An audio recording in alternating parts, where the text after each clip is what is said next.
So this is a very special day, and we have a very special guest, the HDC chat series. So this is a podcast where we host special guests and speakers from around the world to share their experiences and groundbreaking insights at the convergence of healthcare and digital innovation, of course, including AI. Today, we have Dr. Wael Elamin, and that we're welcoming, and thank you so much for accepting the invitation to join us today. Thank you very much, Prof. Rachida Parks. It's a pleasure to be with you. Please use Rachida, and I got your permission to use Wael. Thank you for that. We're going to start, as usual, with a short bio of the guest speaker, and I'm going to try to read it and do justice, even though it's a short one.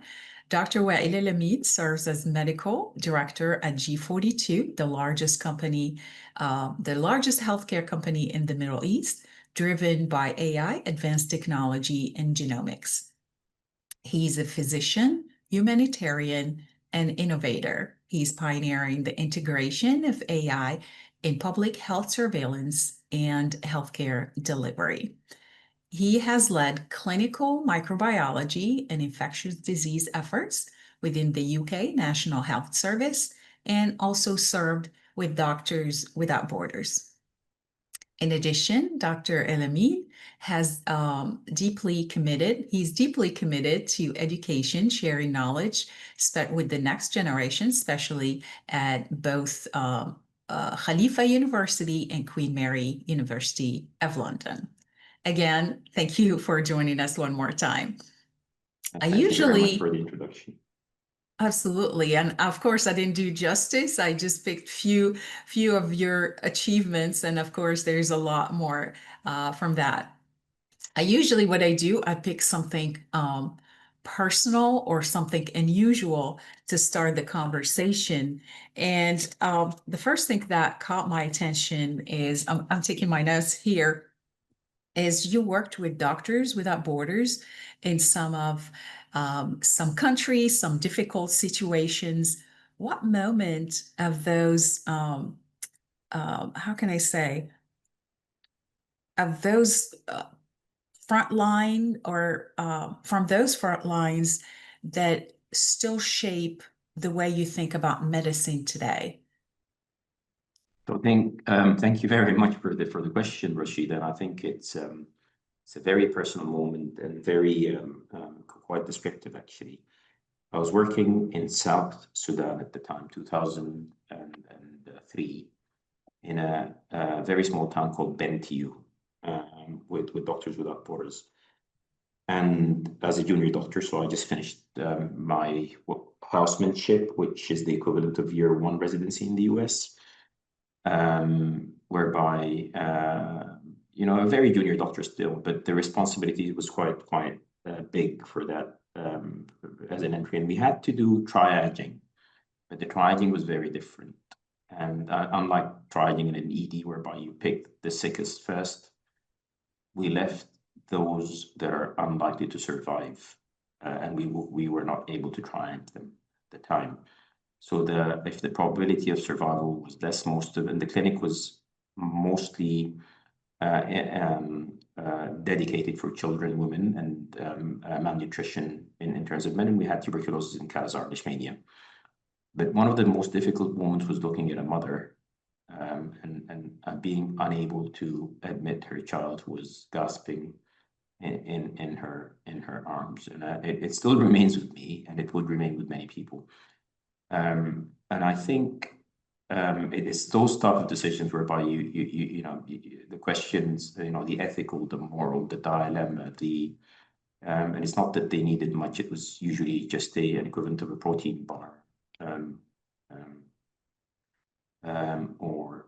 an antibiotic, or some rehydration. Oral rehydration syrups is mostly what we used to give them. But even then, and as a father of 3 children myself, it's still.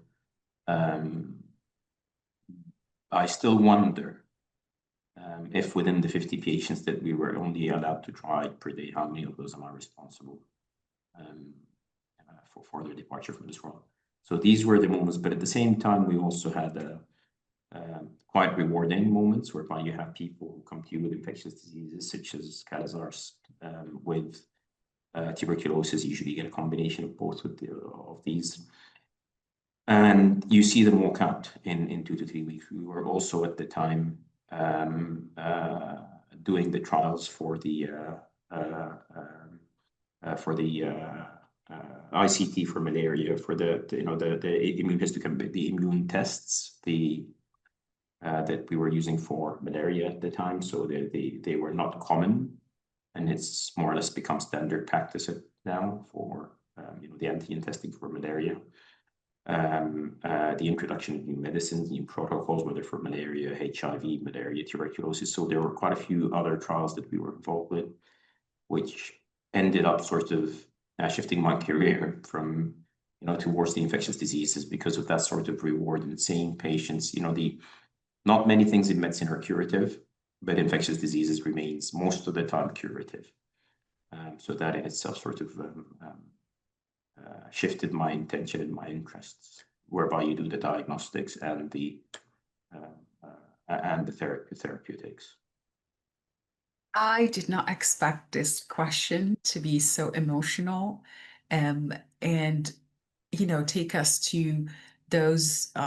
We take a lot of things for granted. I think that's what I got out of it, and I saw an emotional part that was not part of this interview, but it's really real, and that brings us back to what do you do? What is the oath that you did as a medical doctor? Is take care of patients, regardless of what tools, where you are. So I am going to bridge this humanity aspect to technology where you are now. You've gone from treating patient, whether Doctors Without Borders or clinics, to building AI-driven health systems with G42. Those two worlds feels miles apart, yet you bring them together. How do you personally connect what you talked about earlier, compassion for patient with AI algorithm? So I'm taking it from humanitarian side to technology. So how do you connect these two personally? Okay, so my first involvement in dabbling around with the use of technology and healthcare was actually with following a grant that we received to support diagnostics during the civil war in Syria. So there was a Grand Challenges application that, along with colleagues from the University of London and Daniel Rhodes from, he's currently the chair for the College of American Pathologists, whereby we tried to develop methods to support diagnostics remotely. So it was more or less an application whereby we supported people to diagnose multi-drug resistance in people following trauma secondary to war injuries. So that work was done 2015-16-ish, whereby we worked with creators and again identified solutions like low data consumption with the equivalent of WhatsApp or messaging systems to support diagnostics following that grant. And after that, I worked with, again, Doctors Without Borders in developing the world's smallest portable laboratory that could be deployed off the back of a van. So it's a full clinical microbiology lab for during the assessment and appraisals. It was called the Mini Lab.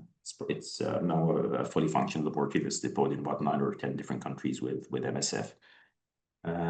We had to look at all the options, but one thing that came for certainty is we needed to leverage communications and data, because of a lot of these places do not have the required technical expertise. So there's always a shortage of, it's not that the people are incapable or incompetent, or it's just that they did not have the opportunity and the privilege to be mentored and learn. So, but part of it is how do we provide them with tools to support them to deliver the service. And they're usually in quite remote and very difficult areas whereby they see massive numbers of patients.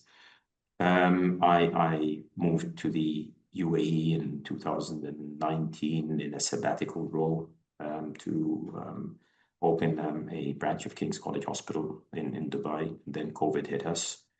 And I was, I don't know whether I'm lucky or unlucky, but the first COVID patient is a patient that walked to my clinic in the UAE. So it's just serendipity is the first diagnosed COVID patient in the country ended up within the clinic. And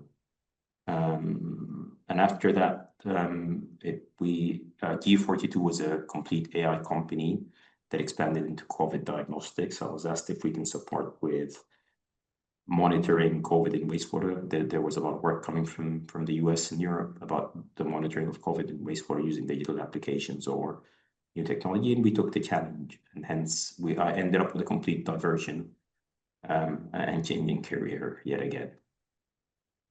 It's amazing. You're taking on, since graduating from med school, you're taking on one challenge from the other that is taking your career to bigger and better, but you still keeping humble and dedicated to what you do best, is taking care of patient with whatever tools, but you're an innovator as well into everything you told me right now. I'm going to move a bit to where you're working right now, G42. There are people, a lot of people familiar with G42, but a lot that are not. I read on it a little bit. If you can give us an overview. I know it has global presence in I think 26 countries. I may be wrong.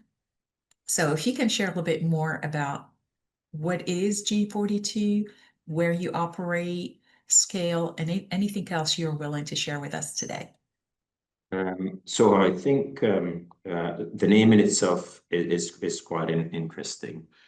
So it started as an AI company at around 2016, 2017, but the name comes from the Hitchhiker's Guide to the Galaxy, actually, where the number 42 represents the meaning of life and everything around. So that the name in itself was that it's refers back to Hitchhiker's Guide to the Galaxy. So it started as a technology and solutions company, and then, as you are well aware, that a lot of data dependency is technology dependent on data, and there is ample data in healthcare, in and around healthcare. So then they were awarded in 2019 the Emirati Genome Project, which is a very ambitious project, which was aiming, and still is, to sequence 1 million Emirati nationals. So we're already past the 850,000 mark in terms of whole genome sequencing. And as you can imagine, that requires petabytes of data. So each human being fully sequenced requires a big amount, a large amount of data is generated, and all of that data is likely to be utilized to try and generate an improvement of population health of the UAE. So the whole purpose is to use mass scale genomics to try and identify solutions and/or anticipate problems which are genetically associated. So we're in the fifth year now, and we're just about to finish, hopefully this year, our target of 1 million individuals. After that, the company expanded. As I said, during the COVID, we were able to build a lab in 2 weeks that was able to test 50,000 samples per day. That's amazing. Yes, and we were also tasked with the rolling up and clinical trials for Sinopharm for the vaccine, for the SARS-CoV-2 vaccine,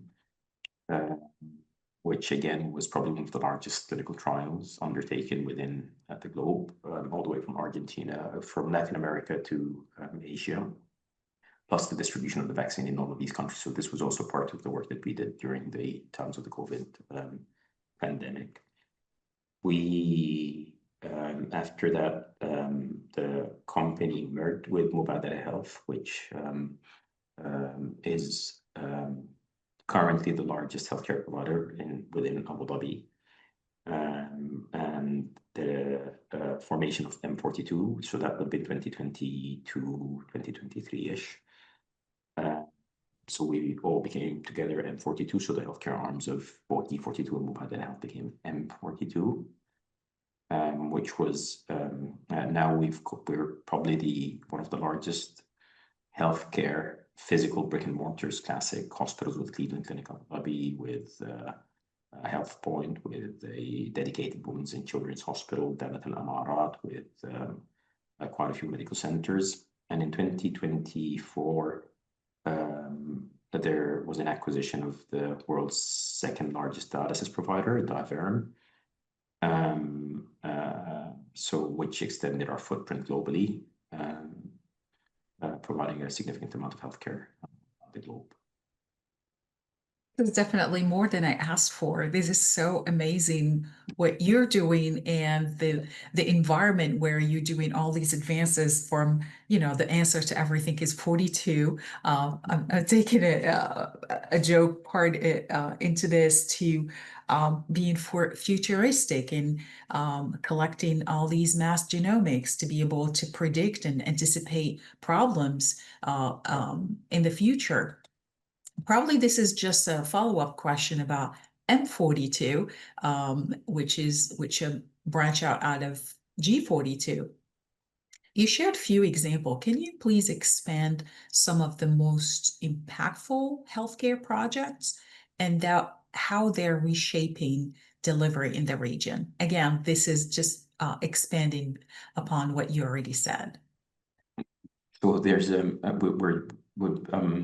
I've been very lucky to work on quite a few interesting projects, and one which is nearest and dearest to my heart is actually called RASID, R-A-S-I-D, which along with a couple of colleagues, we actually designed, built, method developed, probably the world's largest, I think, I don't know for certain, but wastewater sewage analysis lab, whereby we within 14 months, we on an A3 piece of paper, a building was built, equipment were procured, a large amount of mass specs. We developed significant amount of methods for analysis of wastewater, completely new methods, and genomics, environmental DNA, and target analysis. What the aim and the scope of the work was to analyze the known knowns, the known unknowns, and the unknown unknowns in wastewater. I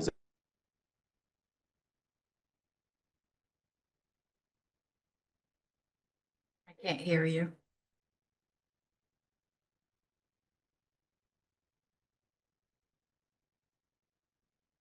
What? I think you froze. I think you froze for a second. I think you froze. I couldn't hear you. Did we disconnect? Yes.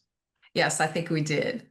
So I don't know which part of it I disconnected. I think you start talking about the wastewater and the new methods that you started using with your team. Yes. So the target was to develop a public health lab to support efforts for the known knowns, known unknowns, and unknown unknowns. So initially, as I said, this was the initial project that I was actually recruited for here in G42.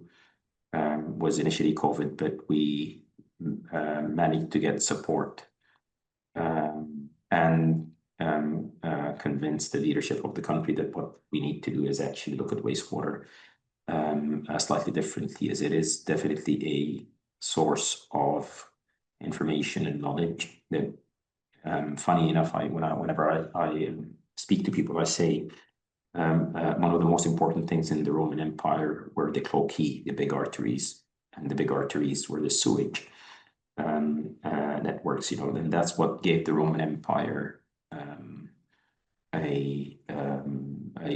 an advantage over those around it. And whenever we speak about human diseases, and even to date, you'd identify directly waste and human illness and unwellness. They were, you know, directly proportional. The lack, or inversely proportional with the lack of sewers and healthcare. So the countries without sewers and good sewage systems. But the question was, how can we leverage information from sewers? And we all know a lot of the stories about Jon Snow. We all know about the stories of the, you know, the salmonella outbreaks. We all know about the stories of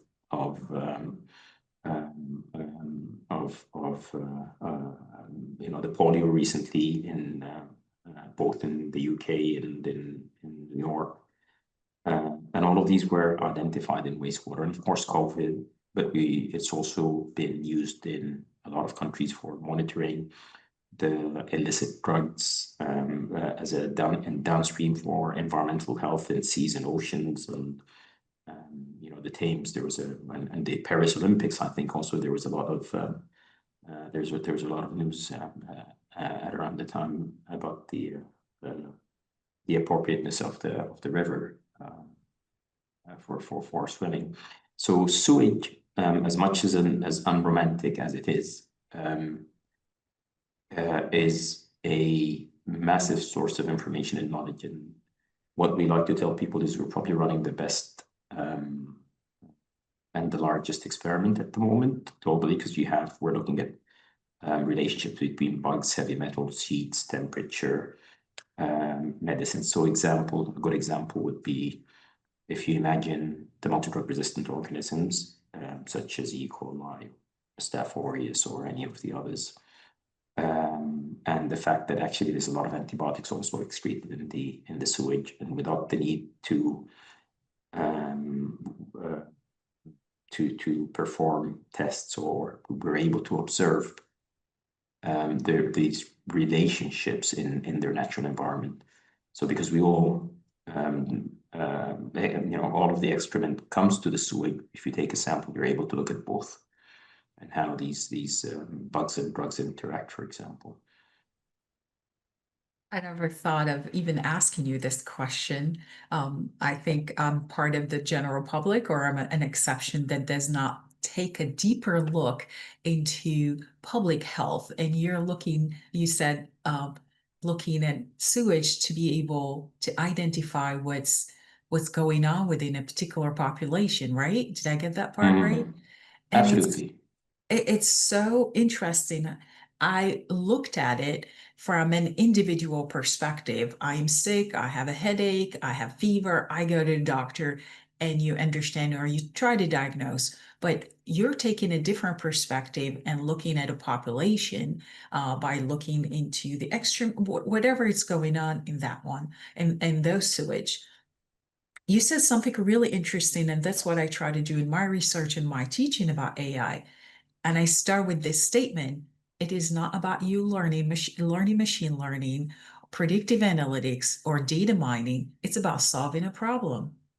And you really started with that statement. It doesn't matter the tools. Yes, this talk is about how we leverage digital technologies, and you get a lot of data through that you can analyze using some of the fanciest tools. But ultimately, it's about solving a problem. And you just took an interesting path or interesting question to go about solving that. My mind is just like blocking right now. It's amazing. What kind of, this was not part of my preliminary questions that I thought of. So I told you the timing, how much time we're going to take in this podcast depends on you. And by the look of it, it's going to be really long. But no, I promise you, I'm going to cut it short. What are some of the most interesting findings that you did not think of when you undertook this study that was, I won't say a breakthrough, but probably close to breakthrough by analyzing that huge amount of data? We actually have quite a few. So the first challenge that we had, even before the data coming out, is how do you generate the data? And a lot of the science was actually, I've got a fantastic team with me that we recruited from all around the globe, actually, and I cannot ignore their contribution and role in everything that we've done. Was, first of all, challenging current dogmas in terms of how the current analysis is done. As like everything else, there's been a lot of advances in analytic equipment with mass spec, whereby we can actually look at parts per billion for molecules. So we're generating a lot of spectra, and we're looking for, as I said, the known knowns and the unknown unknowns. With these, we're also doing whole genome sequencing, so we're generating a lot of DNA. I'll share, for example, today we were looking at relationships between certain bacteria and conductivity, and we found what looks like a very interesting signal, whereby conductivity seems to be associated with certain, let's call it flora. Because what we're looking at, or the way that we're now moved to look at this, is if you think of a human body as a carrier of there's a lot of signals between the cells, the bacteria, the flora, and everything else. But the city, if we look at the city as an organism, a whole city is an organism with a lot of other signals, whether they're chemical or biological. So each cell is part of that organism of your city. And each of it affects the other. So just like, for example, you eat sugar, your insulin goes up. So you defecate, or someone pours, for example, there's a cement factory that decides to get it or get rid of its waste on their sewage, you'd probably see an effect, whether that's going to be pH or conductivity or something like that. But how does that affect downstream? And how to identify the changes that follow? Another example is that we've also, it's actually been submitted for publication, is there's a multi-drug resistant fungus that's causing a lot of problems in hospitals called Candida auris. And we were probably, I don't know, but there hasn't been any publication that we have found. We were able to isolate it from sewage from our own methodology. So it was an indication of, I mean, it's quite prevalent in a lot of countries and in a lot of hospitals in particular, with a significant associated mortality. The candida is called Candida auris, first discovered in 2007-8, and ever since it's caused a lot of havoc in healthcare settings and intensive care units. But we've been able to isolate it, whole genome sequence it, identify clades, separate them in terms of origin, which countries or which geographic regions we think they may have been imported from. We looked at the multi-drug resistant factors, in the genomic multi-drug resistant factors, the phenotypic multi-drug resistance associated with these isolates, and plus its ability to, what we're trying to find out is it's a very resilient bug. So the question is, how could it now that's coming is how is it be able to survive in these very harsh conditions? And the same applies to your E. coli, for example. If you think of wastewater, you've got domestos, calcium, someone puts chlorine, someone's pouring hot oil, yet you're able to isolate it very easily. How is it surviving, although there isn't any multi-drug resistance? So we're collecting a lot of information whereby we've actually developed, at the moment, we're working on ML. We're working on machine learning methods at the moment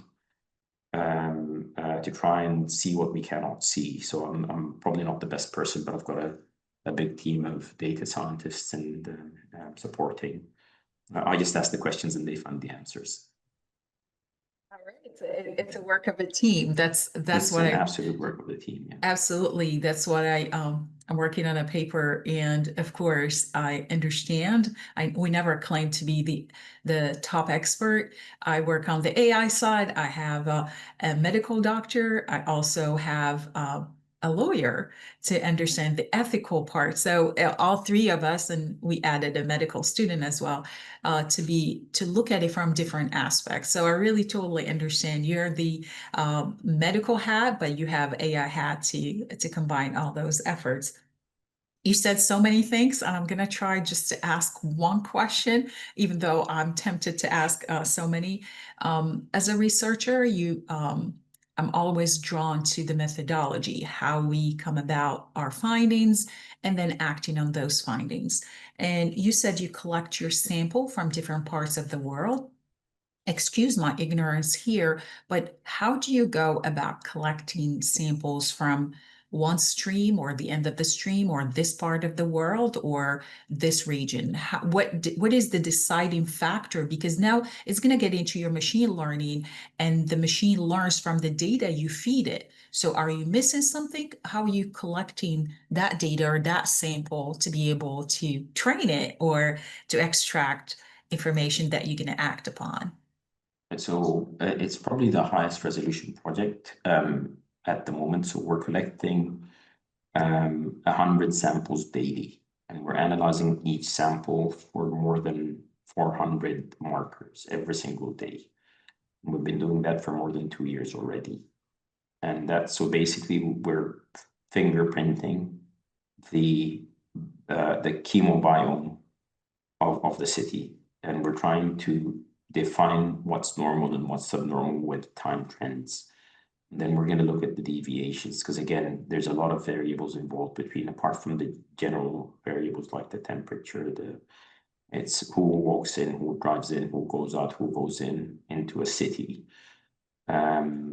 So that there, what sort of agents are being introduced from factories, what sort of juices are coming in, and every single small variable ties into the next. We're also looking at adding layers. So we're adding additional information from the health informatics system, because our company also manages the patient informatics system in the health informatics system here in Abu Dhabi. So the next step would be to tie in with the public health authorities. For example, if there's an outbreak of diarrheal illnesses in school A, we should be able to pick the signals in the sewage, either before them or with them, and then correlate that with what's happening in health populations. Or if there's the introduction of a new illicit drug or a medicine with radiochemical properties. There's a lot of oncology treatments that have radioactive substances in them, so we're also looking into that as well.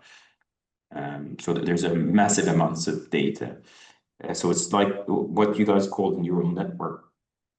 We're trying to do something very similar in terms of looking at all of these temporal changes over time and what happens, and then following upon the normality, we should be able to pick the abnormality. And we've already, actually in GITEX, we're going to be launching our AI application that shows all of this data.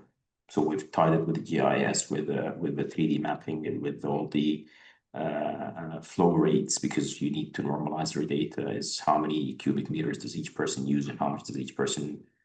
So there's a lot of work being done, and hopefully we'll be showcasing it in GITEX, our solution.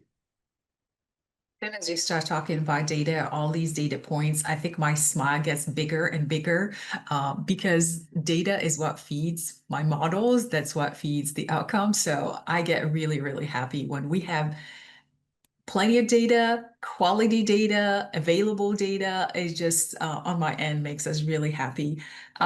Yes, neural networks, that's what we refer to when you started talking about all these different cells and signals that just, started spinning all in my head. My next question, which is a follow-up on what you said and your focus on public health and surveillance, you focus on spotting and hopefully preventing the next outbreak before it spreads based on all the work that you're doing. From where you sit, how close are you to making that a reality, preventing or spotting the next outbreak, leveraging AI and digital surveillance? So I think part of the problem with pandemics and infectious diseases is by the time you see a patient in your clinic, there's already a couple lurking around. So there's always the one that makes it to the hospital is less likely to be the index case. So what we're assuming is, or what we want to reach and achieve is a signal. So say there's a disease that you're not expecting at all in the city. So it's not endemic in, you wouldn't expect to see Ebola in London. And that's exactly how they found the polio, actually, is in 2 years ago, is if you make an assumption that this disease is not meant to be found, or this disease is meant to be found at that level, and any deviation from the normal would trigger at least an investigation as an early warning system. And so that's one thing. But the other thing is also, as I said, people tend to forget that a lot of the medicines that we use today come from the environment. The classic example that is taught to people is penicillin, but it's not only penicillin. A lot of the chemotherapy that is used for cancers are drugs that have been actually initially discovered. Your antifungals, your immune suppressants, your aspirin is a good example that comes from initially produced by a fungus or a mold. So there's quite a lot of other opportunities, because a lot of the medicines work by interrupting a pathway, one pathway or other. And it took these bugs billions of years to evolve in the environment to produce all of these molecules. So what we're also trying to identify, we accelerate the discovery, if at all possible, once we get the data, is at least see how these molecules challenge each other. And if you identify how they challenge each other, you may be able to identify other pathways that we have not been able to look at. And hence we're looking both at the chemistry and the microbiology together. It's not, we expect to be able to generate a lot of data for people to accelerate the some of the work that certain companies are quite, UPenn, for example, with Professor Cesar de la Fonte, they're doing a lot of in silico drug discovery. DeepMind is a company that's looking a lot at the protein folding and all the rest of that, but a lot of that is to try to understand the shape of proteins and how they affect pathways. But what we're saying is actually, again, something I always teach my students. I tell them biology works like IKEA. If one fitting works well, you use it in different places. So whether it's your DNA, whether it's your RNA, whether it's your molecules, they're actually similar. Whether they're in bacteria, whether they're in fungus, whether they are on mammals. And these pathways, there's a lot of commonalities between these pathways with a little bit of specialism. So it may be that, and in particular with the difficulties of clinical trials and generating data and ethical questions, is let's look at biology, how it deals with biology outside, and with chemistry, in particular with all the interferences that humans are doing, because we are accelerating a lot of these processes. We are living longer, so that's the fact. But we're also changing the environment around us. So the question is, how will the environment adapt? Because the probability is it will probably adapt to these changes before we do.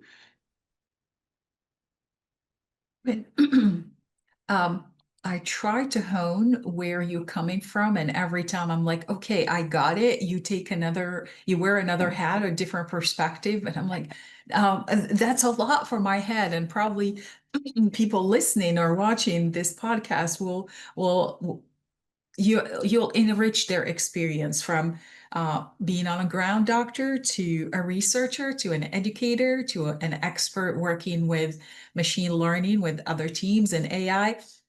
Again, I try to go around the spectrum, and you're adding so much more about medicine and illustrative examples that the viewers and I really, really appreciate. That gives us, I guess, a view when you use these examples into how you're applying it rather than just this is what we do. I have a quick follow-up question when you talked about antimicrobial resistance and pandemics. How do you see them as separate battles or part of the same larger fight for smarter, more resilient health systems? So I like to look at it from the bug's point of view, not from the human's point of view. Antimicrobial resistance is a question of survival for the organism. So the question is, why would you build an arsenal while it requires a lot of energy? So for the bug to be resistant, it's just like the arsenals that are built by countries to defend themselves. Military. You get taxed. You either spend it in healthcare or you spend it in defense. So it's exactly the same for the bugs. So the bacteria do exactly the same thing. So the energy is either used to replicate or used to defend itself from being killed. So it sometimes loses replication. And the consensus is antimicrobial resistance is usually secondary to the increased utilization and consumption of antibiotics. So the antibiotics, again, because as I said, a lot of these antibiotics are naturally occurring molecules that are usually found in the environment or produced by other bugs to resist other bugs. It's a competition for space and resource. So, but we don't understand all of that. So a lot of us, again, a lot of people, a lot of us get infected by our own commensals or uncommensurable organisms, whether that's your streptococcus, your staph, your E. coli that give people urinary tract infections. A lot of the time, these are bugs that live harmoniously and are actually quite beneficial to us unless they end in the wrong place. Of course, there are infections that go from person to person, but one may argue that the majority of infections may actually be associated with normally peaceful and harmless bacteria. So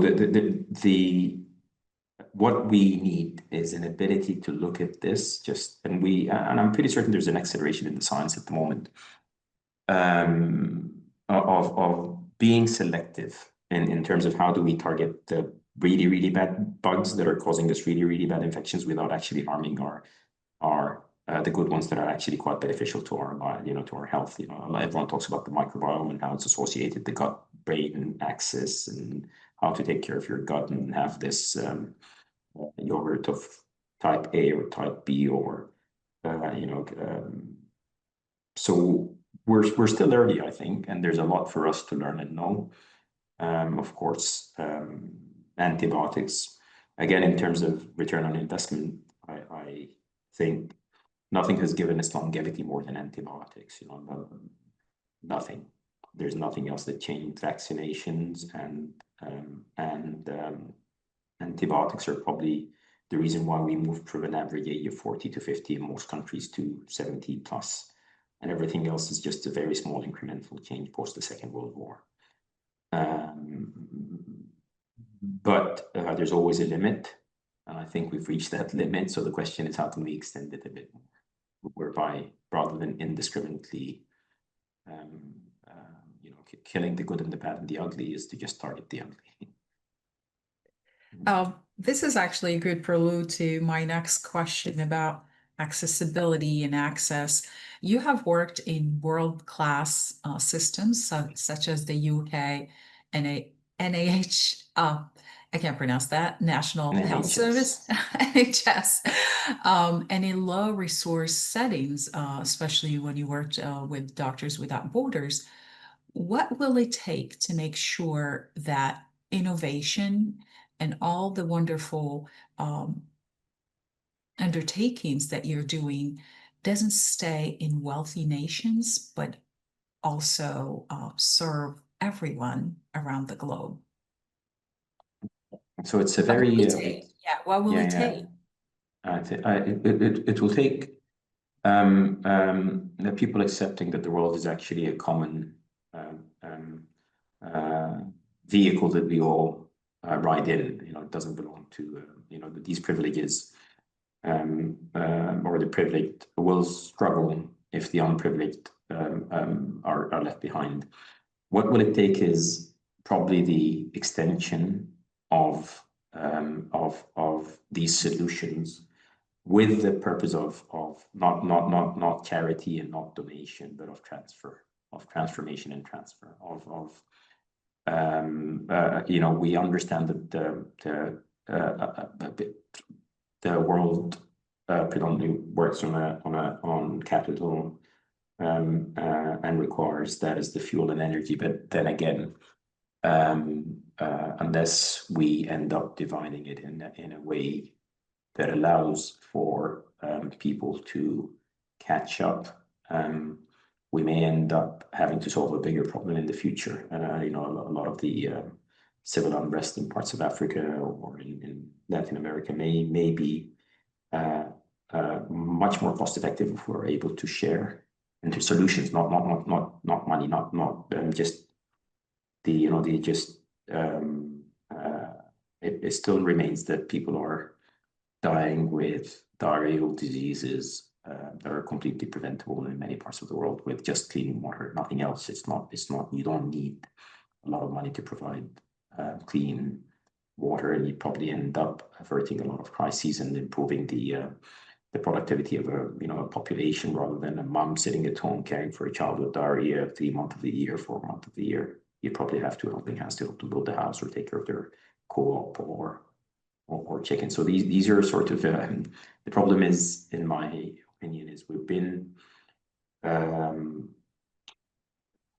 there has been a lot of charity and a lot of work done, but it's not been, it doesn't identify the root cause, and it doesn't manage the root cause. So there's always a plaster and a band-aid instead of actually transferring it. And hence technology. I mean, mobile phones were great for getting people into financial systems or circulation or communication. Or there's a massive and great projects of transport using drones that came out of Rwanda. There are, the money transfer solutions that were started in Kenya, and the micro transfer sort of solutions with text messages. And these things do make massive changes. These small incremental solutions do make a big change, and hence we probably are looking at utilizing and leveraging that for healthcare.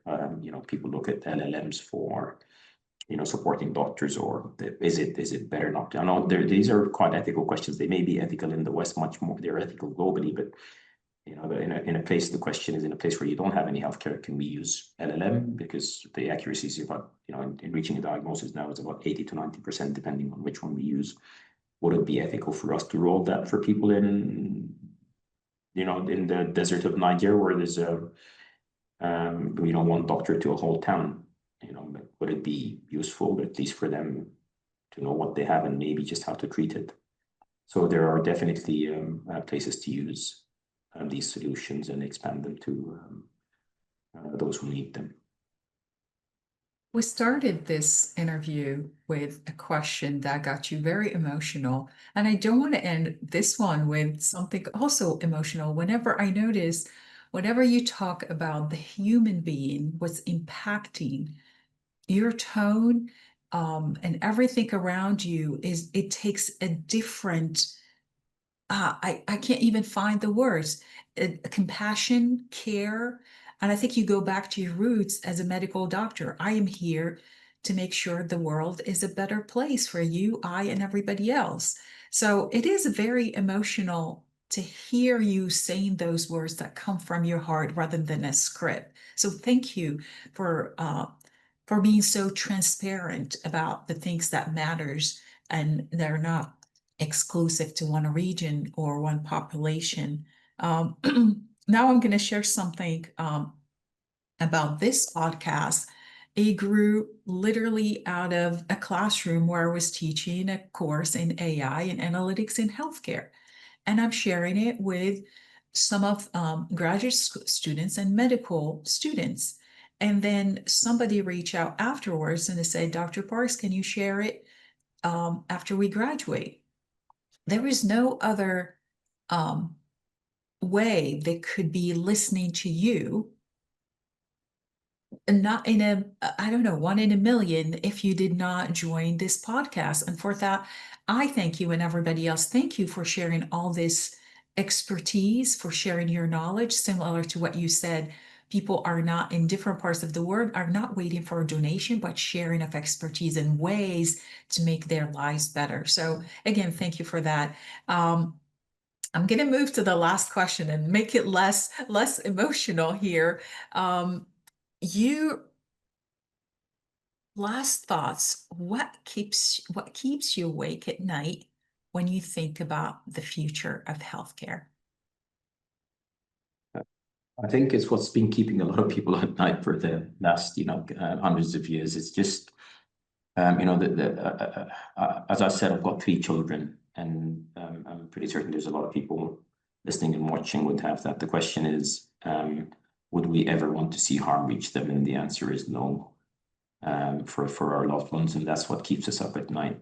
Most of us is keeping those around us healthy would probably expend and extend to us. Thank you. Now, on the flip side, what advice would you give to the next generation of healthcare leaders listening right now? Where do we start?